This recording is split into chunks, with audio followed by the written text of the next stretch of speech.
On April 22, 2025, a group of armed men opened fire on a group of tourists in Indian-administered Kashmir, in one of the deadliest attacks in recent history. The death toll included 25 Indians and one Nepalese national. Responsibility for the attack was claimed by the Resistance Front, who, according to Indian security agencies, is a front for Pakistan-based armed organizations which fight Indian rule in Kashmir. Pakistani officials denied any state involvement, characterizing the violence as homegrown resistance against Indian governance in Kashmir. The Pakistani government knew there would be ramifications following the attack, but this time India's response took things to a whole new level. On April 23rd, India's Ministry of External Affairs released a statement by the Foreign Secretary on the decision of the Cabinet Committee on Security, the CCS, announcing that a set of measures would be taken in response to the attack. One of those measures was that the Indus Waters Treaty of 1960 would be held in abeyance with immediate effect, which essentially suspends the treaty indefinitely. Now, this measure may just sound like rhetoric if you don't know what the Indus Waters Treaty is, but believe me, it's not.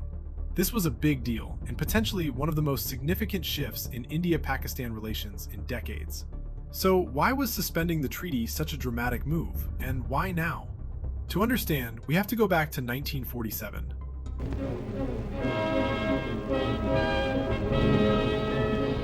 Widespread tragedy follows in the wake of riots in the Punjab. From east to west, along roads flooded by recent rains, the pitiful bands of refugees are seeking safety far from their ruined homes. When the British decided to partition India, the process was, to say the least, rushed.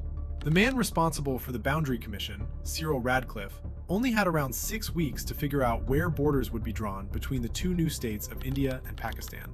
In the midst of sectarian violence, mass relocations of populations, and really just genuine confusion, that last thing that was likely on Radcliffe's mind was the issue of water. After partition, the Indian river system that had sustained millions of people for centuries was suddenly split between two new countries.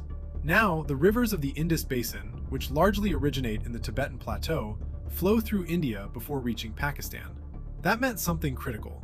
India, in theory, could cut off water to Pakistan. India controlled most of the upstream headworks, the control gates, the diversion structures, the physical points where water could be regulated. Think of a faucet, and India could potentially control the tap. Pakistan, meanwhile, inherited much of the downstream canal network, the farmland in Punjab that depended on that water for survival. During the occupation, the British had transformed Punjab, which literally means land of the rivers, into a highly productive agricultural zone that produced huge portions of wheat and rice, using canal irrigation. The British failed, however, to set up a long-term water-sharing agreement before partition. A standstill agreement was established in 1947 to keep essential services running while permanent arrangements were negotiated, but it was only valid for 1 year. And on April 1, 1948, we had our first crisis. India temporarily stopped water flowing from Sutlej River and from canals linked to the Ravi system into Pakistan. This affected the canals supplying parts of Pakistani Punjab, which in turn impacted agriculture in the area in all its forms. Now, it's important to note that India did not shut off the flow of water from the Indus River, which would have been a much bigger deal. That's because the Indus was, and remains today, Pakistan's main source of water. India stopped water from a very specific eastern river canals, pending a new agreement.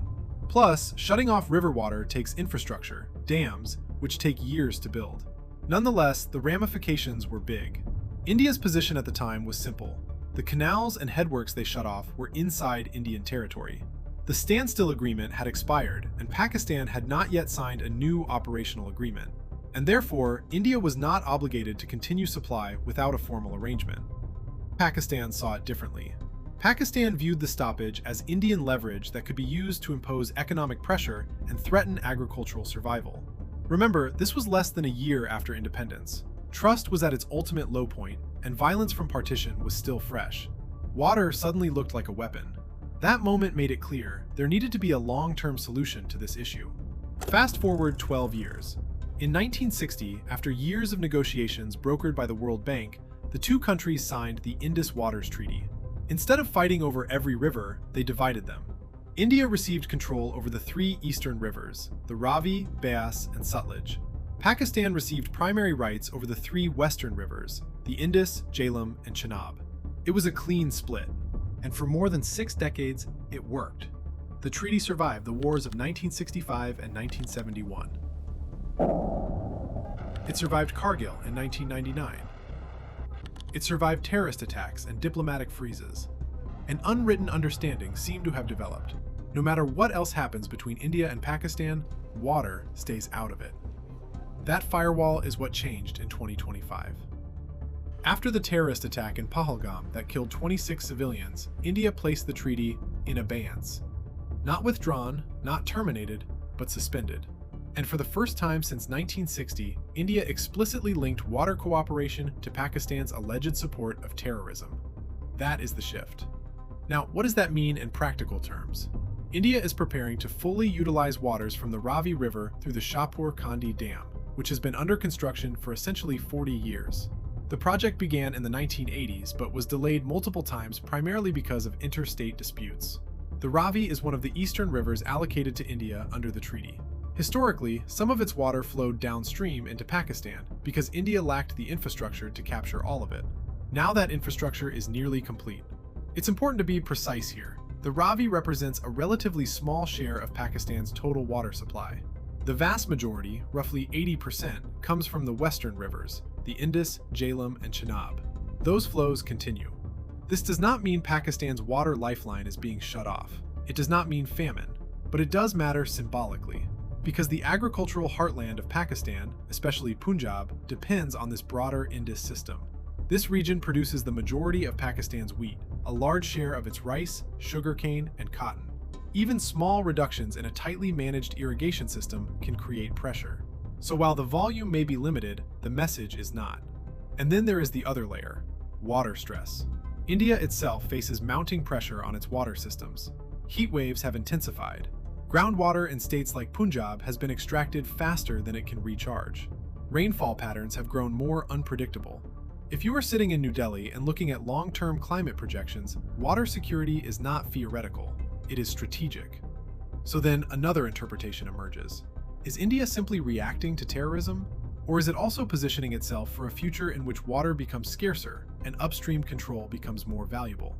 By putting the treaty in abeyance, India is not cutting off the Indus tomorrow, but it is breaking a 60-year norm that water remains separate from conflict. It is signaling that water is now part of the leverage conversation. Prime Minister Narendra Modi has consistently taken a hard line on terrorism. This move can be seen as an extension of that posture, using every available instrument of pressure. But once water enters the equation, the implications widen. Because water is not a tariff, it is not trade, it is not rhetoric. It is agriculture which impacts food supply and in turn, livelihoods. So the real story may not be about how much water is being diverted today.